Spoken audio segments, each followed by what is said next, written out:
Ziad. It's so good to have you with us here today. It's our first podcast we're running with BNB, and today we're going to discuss about cybersecurity. My first question to you as a cybersecurity expert: what is cybersecurity, and why is it so important for people to know about it? Hello, Rock, and thank you for having me. So it's a great question to start with. There's lots of misconception related to cybersecurity among many people, specifically with students, and questions we hear a lot. So cybersecurity is equivalent to hacking. And while there is an intersection between cybersecurity and hacking, it's slightly true, but it's not correct. So to put things into perspective, I would like to describe cybersecurity as a team sports game. Basketball, football. So you have players, you have coaches, you have attackers, defenders, etc. But to have a good team, football, basketball, you need to have a good management first. You have to have a great strategy, very well identified vision, goals, then put an action plan and put this action plan into action. So hire players, coaches, do training, development, training camps, etc. So to have successful careers with teams, we need to have proper preparation trainings. We need to identify weaknesses, our strengths, and then to work on minimizing these weaknesses and augmenting this strength to leverage our teams. And during competition, before or after competition, we need to identify our competitors. We need to identify their strengths and weaknesses and how we can leverage our strength to exploit their weaknesses and vice versa. So going back to cybersecurity and our real world, our ultimate goal as professionals is to maintain and augment our enterprise and organizational values by protecting our most valuable assets and by ensuring the three main cybersecurity pillars, which are confidentiality, integrity, and availability. Eventually, all of us, we need to work collaboratively, similar to football or basketball. It's a teamwork. So everybody has to join forces to be able to achieve these goals. We are all the defenders, and in certain cases, we can leverage attackers who can be hackers, malicious, or white hat hackers who can help us identify our weaknesses to enhance our cybersecurity overall. Okay, interesting. Now, you were talking about the real world. If we come today in the real world, especially in the Middle East and even in Europe, we have very high geopolitical instability, so many challenges. What are these challenges specifically influencing the cybersecurity world? Because we see every day, attacks. We see a lot of things happening with regards to this topic. We have lots of challenges in cybersecurity, and we're going to name a few of them. But specifically, geopolitics or geopolitical conflicts. And we have seen in the past couple of years some turmoil in the Middle East, in Europe, and this has raised lots of issues. One of the main issues we have seen is the silent warfare, which maybe many didn't notice. So in cyber warfare, usually nations, they tend to target other nations. And our most important asset nowadays, it's data. So as much as we can collect data about one another, as much as we can leverage this into maybe having trade secrets, some confidential information, etc. This is what we call cyber espionage. So usually in cyber conflicts or in geopolitical conflicts, nations tend to try to exfiltrate confidential data about other nations to be able to leverage this in further pressure over in such conflicts. Also, we see targets to nationwide facilities or big organizations trying to damage the reputation or getting the services down that could impact heavily these countries. And we have seen this also in the past couple of years. All of this creates challenges, create risks on cybersecurity professionals to be able to defend against such attacks and try to minimize the impact as much as possible. Okay. Now, coming back to the attacks, we know that there is a growth in attacks everywhere, and this is what you have just mentioned. What a cybersecurity professional should do in order to, cater for this growth of attacks, if I may say? First of all, as I mentioned earlier, we need to have a very good strategy put in place. We need to have the board approval, the board support, the management push as well, to have this strategy translated into action plan, and then having everybody on board. So we need to have proper strategy, we need to have proper budgeting, we need to have proper measures, we need to have security awareness training for everybody, we need to have the management buy-in to enforce policies that are mandated or dictated by regulations or by cybersecurity professionals. There is something very important as well we need to cater or leverage is talents. We see shortage in cybersecurity talent. If you go ask anywhere from North America to Europe to the Middle East to South America, there is always shortage in talented cybersecurity professionals. So we need to focus more, work more on bringing these talents or identifying talents, developing these talents that can be students, part-timers, full-timers, new graduates, putting them on the right cybersecurity track to have proper, very well-educated cybersecurity professionals in a couple of years. Okay.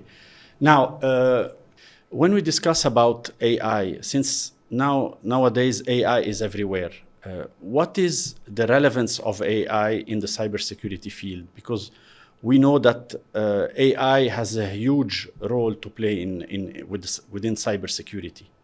Yes, it's also a great question. AI, everybody is using AI now. Even my 8-year-old kid is asking me about AI, ChatGPT, Gemini, etc.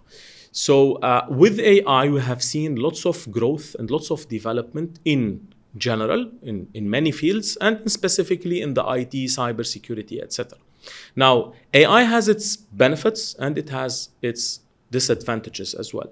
So from an advantages point of view, everybody is leveraging AI to automate processes or to finish tasks faster, getting faster results, specifically with the dynamic changing world, with the short deadlines, all the pressure targeted on employees, on industry professionals, etc.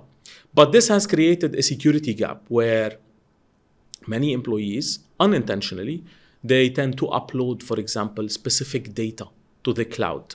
And this data might be confidential. Or from an IT perspective or programming development perspective, we see people uploading code to the AI in the cloud. And sometimes this code is intellectual property or protected, etc. And this defies the main concept or the 3 pillars of cybersecurity, which is confidentiality, integrity, and availability. And since data in the AI is in the cloud and AI constantly learns, so your data can be learned by the AI and then leveraged through other companies or competitors. There's another aspect of AI, which is since AI is available for everyone, so it's available to bad people or to bad actors and hackers. And now AI has assisted hackers or attackers in generating new code, facilitating the generation of scripts, codes, malicious codes. I know it's not obvious that you cannot go to public LLMs or public AI and just ask for a malware or virus. It's not that straightforward, but there are now malicious AI tools which helps attackers in generating new tactics and techniques to try to penetrate or breach companies and exfiltrate, steal data. A question for you also, Ziad.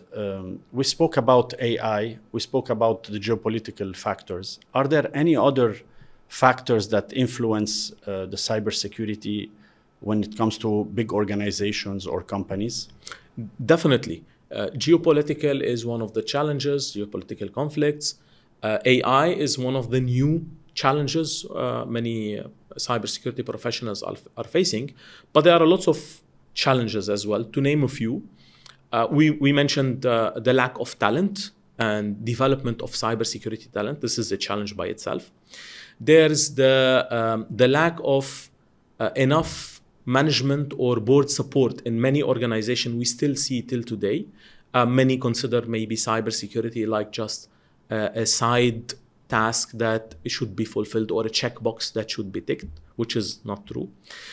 We used to have or see budgets as challenge. So we used to have limited budgets allocated to cybersecurity. This challenge has been phased out a little bit. So we're seeing lots of investment from many companies or focus on cybersecurity. We also see the rapid development and competitiveness between organizations, whether it's education, airlines, banking, etc., always continuously searching for new services to offer to their clients. And with this competitiveness between companies, we see lots of pressure on IT teams, application development teams, services teams to come up with new ideas and launch these ideas in a very short deadline. And this puts lots of pressure on cybersecurity to cope with. To us as security professionals, security has to be baked in from the start. So if for certain limitations, deadlines, etc., the security comes late in the process, we can still offer certain protection levels, but definitely it will not be the best, most recommended baked-in security measures, and then we might see weaknesses, breaches later on. And there's one final aspect, or two final aspects of challenges. First is the lots of regulations we are seeing from many governments in the world enforcing cybersecurity, which is something very excellent. It's an excellent initiative from these governments to have cybersecurity frameworks enforced within the country, like in Saudi Arabia, for example. But this also is putting pressure and deadlines on companies, organizations, professionals to meet these deadlines and become compliant. And the final aspect, which is the continuous evolution of tactics, techniques used by attackers, malicious actors to try to penetrate organizations, to exfiltrate the most critical assets, data, to try to steal money, etc. So with these tactics evolving, and now with the AI that we mentioned, it's evolving in a fast pace that we have to match and be able to cope with. Let's put a scenario where I am the CEO of a company that is growing fast. I do have my infrastructure there, everything is done. What should I do from your experience?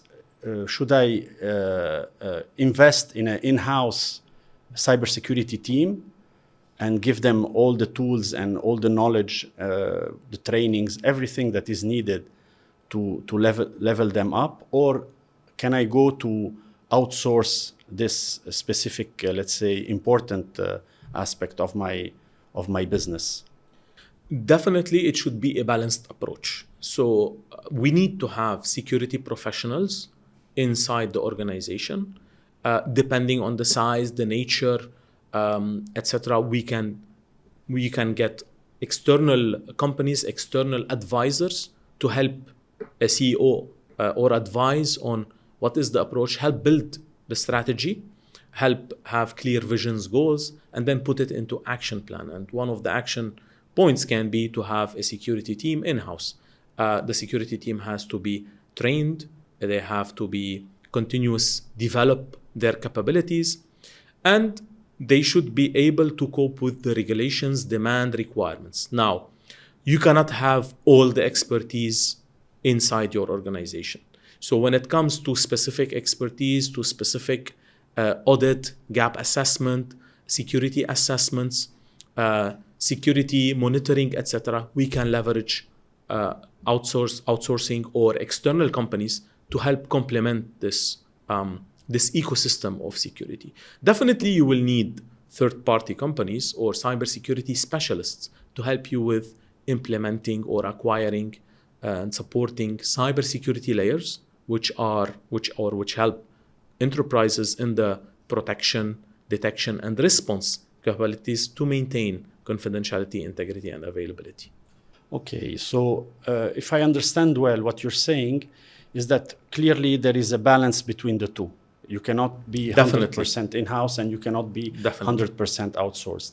Now, in terms of services, you were talking about services. What is BNB offering in terms of cybersecurity services? Just from your perspective, since you are heading the cybersecurity division at BNB. Yes, just one thing to put into perspective. There are small companies or SMBs that can leverage full outsourcing of cybersecurity services. There is no rule of thumb. So you can have it outsourced fully, and you can have it balanced or hybrid. Now, we at BNB, we do offer many services. We do cover many areas and technologies. So from data center to infrastructure, cloud, telcos, service providers, communication, and definitely cybersecurity. When it comes to cybersecurity, our certified expert team helps all types of organizations into identifying their gaps, into helping them into complying with regulations, identifying their the requirements, the exact requirements, having a proper secure architecture, designing, implementing, and supporting in all the security layers to be able to meet requirements, to be able to comply with the regulations, to be able to protect our most valuable assets, and definitely provide continuous support, training, etc. Thank you so much, Ziad. It was really nice having you today, and we hope we see you in a Thank you for having me in a short period of time. Thank you. Ziad, I have a question that is completely out of scope. But if I put on sunglasses, am I a cybersecurity expert? You can be a cybersecurity expert with sunglasses, but to me, you're just rock with sunglasses. Well said.